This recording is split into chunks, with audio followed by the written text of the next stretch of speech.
Next, I welcome to the stage Professor Kate Curtis.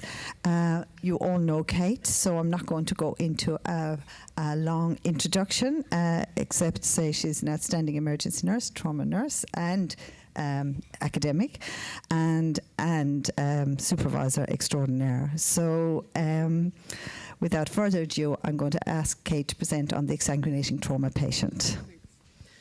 Before I get started, I'd just like to acknowledge that our Shoalhaven Emergency Department colleagues got a call last night to go to the Industrial Relations Commission to be there by 9:30 this morning. And because they have been trying to say that some certain things are unsafe at certain times of day in terms of staffing ratio, and their organisation or an executive have lodged a complaint with the Industrial Relations Commission. So about their proposed industrial action around that. So it just, I guess it shows how real it is that we need to put ourselves on the line in the interests of patient safety, and some of our colleagues are having to do that right now down on Bridge Street in the city. So my thoughts are with them, and they've just stepped out and had a break, and they're about to go back in. So if you see them, and I hope they'll come back this afternoon, I'm sure they'll need a very stiff drink tonight at the dinner, but if you could make a point of going and talking to them and letting them know that you support what they're doing. That doesn't get counted in my time. Okay. Okay. So is there a problem with bleeding or with trauma and with bleeding trauma? I'd like to give you some facts to show that it is. So we know that nearly 6 million people die around the world each year from trauma, and the majority of those are in our younger population, and those numbers are double cancer, HIV, heart disease combined. Of those patients, nearly 40% bleed to death. And in Australia, that proportion of people bleeding to death is the same. Head injury is the largest cause, followed by bleeding. Then we look at our kids. We know that, and I'm not diminishing the importance of these areas in health, but we know that there are 14 deaths in the past 16 years in all age groups from food-related anaphylaxis, asthma, 11 deaths each year, cancer, 85 deaths each year, and 710 new diagnoses. Injury in children is 60,000 admissions a year and 100 deaths each year. And yet we do not have an injury prevention strategy, action plan or campaign to prevent childhood injury in our country. That's a problem. If you do get injured, we know that there's variance depending on where you get treated and your outcome. We looked at some stuff just in New South Wales a few years ago that showed that if you got taken directly to a paediatric trauma centre, if you're an injured child, you were 3 to 6 times more likely to survive than if you didn't. That variance equates into the adult population as well, and so that's a problem. There's no consistency of care. And then we've got, we live in a beautiful country, the majority of us here in Australia, and access is a problem.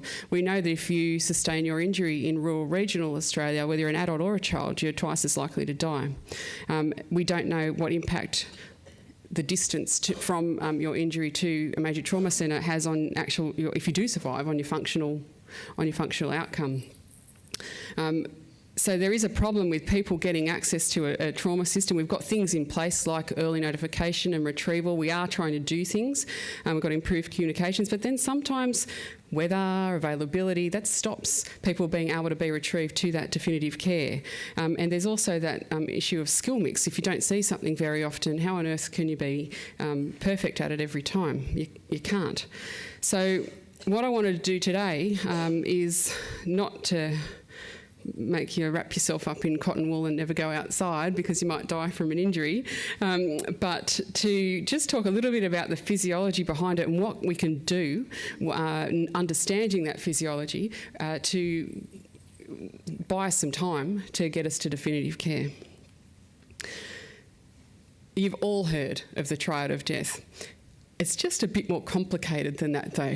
They are the three key principles, and I am going to go into those briefly in a second, but I just wanted to talk about what really happens in our bodies alongside that. So we have our injury, and as part of our injury, even before we've done anything, your body automatically starts releasing an inflammatory response.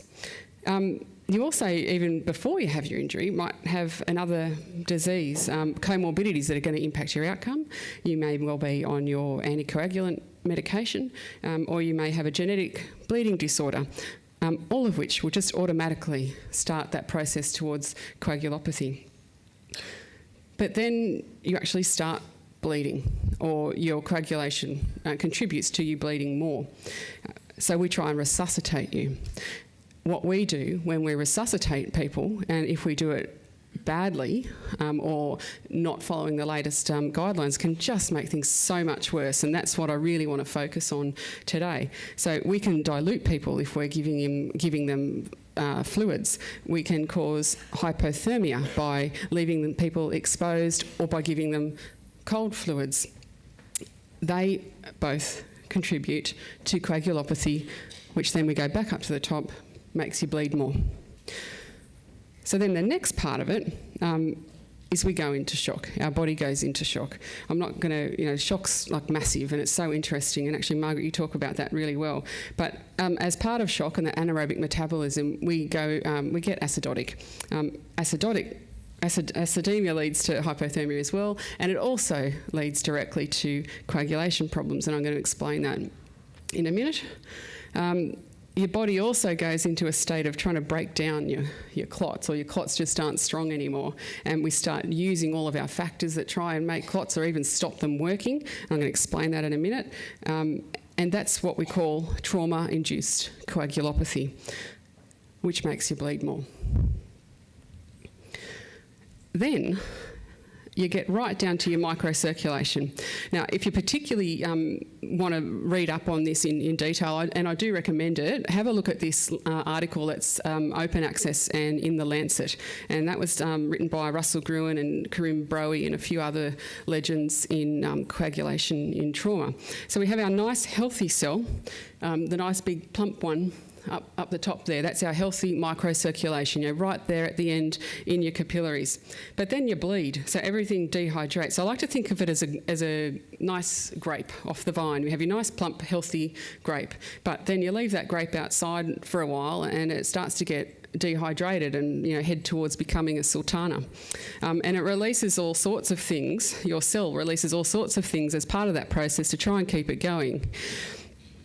Then we might try and resuscitate that grape by shoving fluid and stuff into it, which is that point C, using crystalloid resuscitation.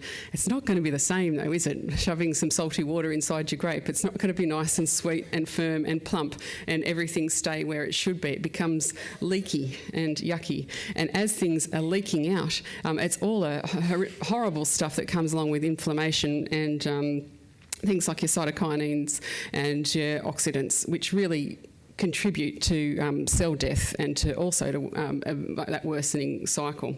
So we can't stop necessarily in our emergency department having that person having their injury. Our job is to do what we can to try and get them to definitive care. But what we do in that time can make all the difference. So if you look at that point, that slide D, that's sort of that somewhere in the middle, that hemostatic resuscitation, and that's what we should be aiming for to try and keep our endpoint microcirculation as healthy as it can be. So let's talk about trauma-induced coagulopathy. Karim Broey, 10 years ago now, published this paper, which really was trying to teach us as clinicians for the first time about the impacts of what happens to the patient even before we start to do anything to them. What they did in London, and Karim, he's the leader in this field, and I do have a bit of a professional crush on him, He looked at, he and his team looked at 200 patients coming into their big trauma centre in central London, and they took blood from them before they got fluids or anything like that, and in the first 5 minutes or so of care, first 10 minutes of care. They were a pretty seriously injured group, and what they found when they looked at those bloods is that they had this extra higher levels of this thing called protein C in it, which I'm going to explain the implications of that on the next slide. But what they also found is when the patient's base deficit becomes more than 6, this is why we collect a VBG, so we can look at lactate and base excess and things like that, your coagulation is stuffed by that point. So that's kind of demonstrated on those two bottom slides there. You remember our prothrombin time shows once you get to 6, that those times you take longer to clot. So here's thrombin. Thrombin is that thing that gets activated when you bleed and you cut your finger to activate fibrin, which is kind of the glue that holds a clot together. So that you don't turn into one big massive clot in your body, you activate this stuff called protein C to regulate it out. And when your bleeding stopped, you stop making clots. But what happens in the trauma patient is thrombomodulin is released as part of that response, your body's response to this massive injury and insult. And what it does, it actually stops thrombin from turning into fibrin, meaning you're not able to make good, nice, strong clots anymore. But the other thing that happens is these elevated levels of protein C exist, which also tells your body that actually you don't need to clot anymore. So even before we've started doing anything to our patients, they've got this going on in their bodies with their inflammatory response and already just not clotting. So it's pretty scary, really, when you know that and you see this patient coming. You think, we really got to be very careful about what we do so we don't make that worse, and so that we can stop it, and so that we can get them to where they need to be. So let's look at how we're going to do that. I think we know about the oxyhemoglobin association curve from our study days, and I'd just like to highlight this. We know that if you don't have enough oxygen in your body because you don't have enough blood going around because you're bleeding, you start anaerobic metabolism, which, as you know, means that you are using other things in your body to make energy, not oxygen, because you don't have enough of it floating around. So what happens as a byproduct of that metabolism, you get an increased lactate. Here we are again. This is why we're collecting our VBG to look at what our lactate and pH is. So your lactate, because it's an acid, it lowers your pH, and then that impacts what happens on that nice curve. The more acidotic you are, the harder it is for the oxygen to actually get off, what oxygen you've got, to get off your hemoglobin and actually get into your tissues, so that you can try and at least be using some oxygen to create energy. But if you're acidotic, that doesn't really work so well, and so you're getting more and more hypoxic. It's a vicious cycle of its own. Then you're cold. I noticed Sharon Islands here, and she did her brilliant PhD on hypothermia and trauma, and what we found is it's not actually, the colder you get is related to your injury severity. It's a symptom of being severely injured.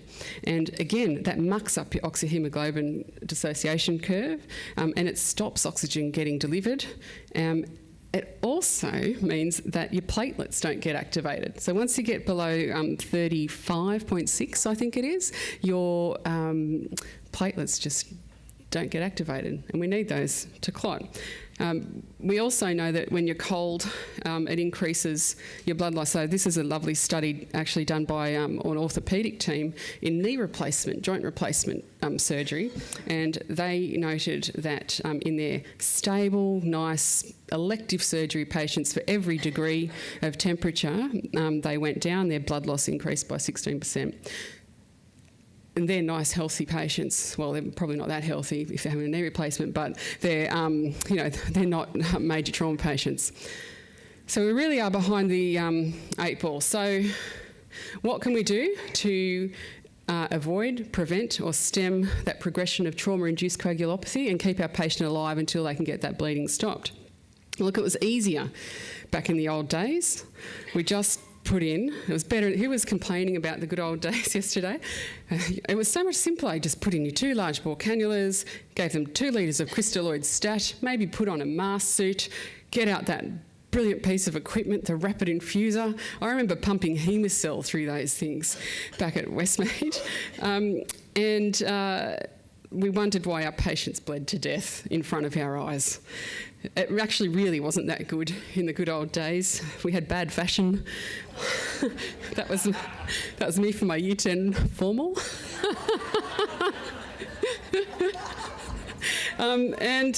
You're allowed to get in the back of ambulances and play with their defibrillators and things as well, which probably wasn't very safe. So now, what do we do nowadays? What we should be asking ourselves, and depending on where we work, is what we can do to buy time for our patients as safely as possible. So we actually probably need to work out where they're bleeding from. That's quite important. So if you don't know where they're bleeding from, you don't know where they need to go to get that bleeding stopped. It's not that hard to work out the source of bleeding. It's either everywhere, if they're totally smashed, or they'll have a couple of specific spots where they can lose a lot of blood from. That might be a visual look over, it might be through EFAST, or it might be through X-rays/CT. But once we've worked out what some of those things are, or we anticipated that it's potentially some of these things before we've even worked it out, there are some things we can do, like splinting that pelvis, that open book vertical shear injury there. But what we shouldn't be doing is springing that pelvis. You can't tell me that's going to add anything to the clinical examination, springing a pelvis and feeling for instability. Everyone, well, probably 99% of people have X-ray.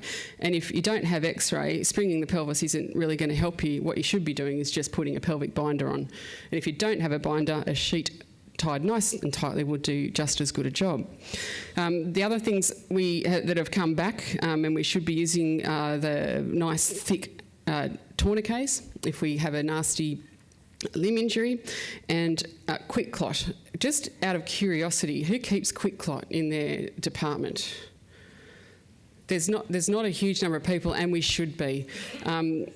MidMed and TACMed are the two suppliers of that in Australia, and really it's come from the military, and it's the stuff that it's just a gauze, like a combat gauze. You just pop it on a nasty open wound that you can't fix with big sutures or staples or whatever, and you put it on, a bit of pressure for a couple of minutes, and it stops the bleeding. It's like magic. They have a really long shelf life, and we should be keeping them in some sort of bleeding box that you would have in your department. So we need to also then move to stopping that bleeding early on, but we also need to work out how bad it is, and I don't really have time to go into that, but using your VBG is a nice place to start for that. So while we're waiting, buying some time. I love this. St Emlyn's blog is absolutely brilliant and summarises this concept really very well, so I suggest you get onto that if you're particularly interested.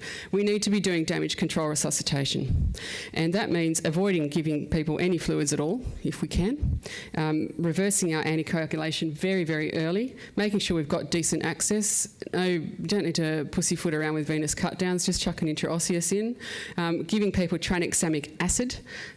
Who has tranexamic acid in their department?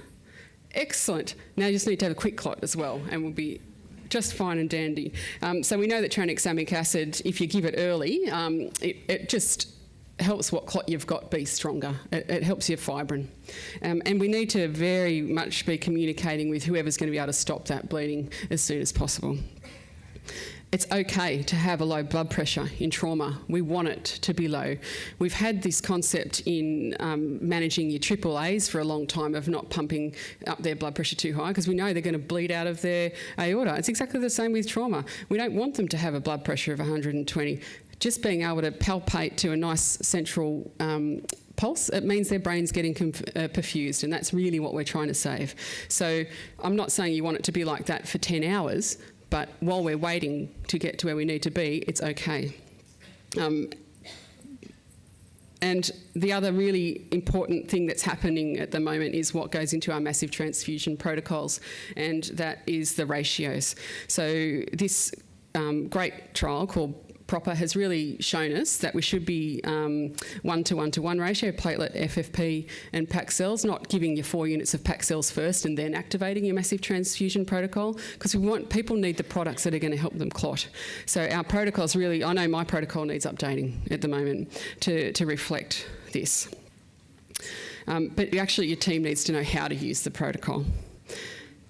Never give aramine in your bleeding trauma patient, ever.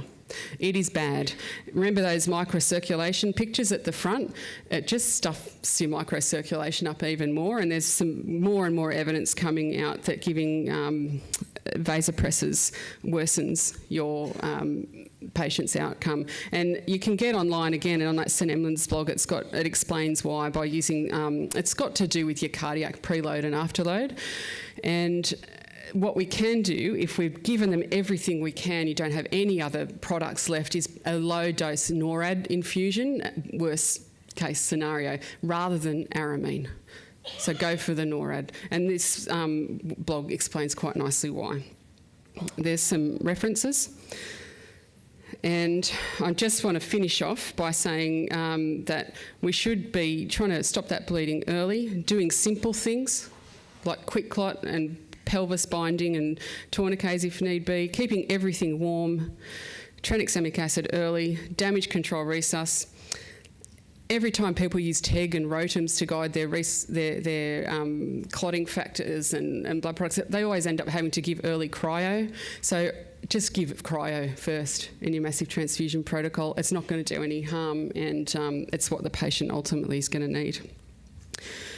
We are the ones that probably need to lead it in our department. Go and see the reps out there and find out how you can order what it is that you need to stock your resus room. We should be leading the change in our department. We've heard all of this evidence being presented to us, and there's going to be some more, rather than being that poor person at the back there. And instead of being that silly little sheepdog in the middle who just turns up to work and kind of gets lost and has an organised beat, do your training and prepare yourself. And with a bit of help from a friend with a tractor, we'll end up getting our patients to where they need to be. Thank you.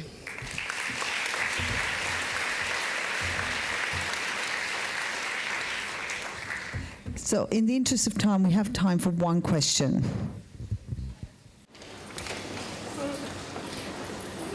I'll ask one. Yeah. Sorry, just the protein C. Would you like to use mine? The protein C? Yeah. How long have we got before? Is that a good question? Like, is there, when the patient's coming in bleeding, is there any time we know that we have? It's already, before the patient even comes to you, it's already on its way, and the patient's already generally coagulopathic because of that protein C level elevated. Yep. Okay. Thanks very much, Kate. Let's put your hands together and thanks, Kate.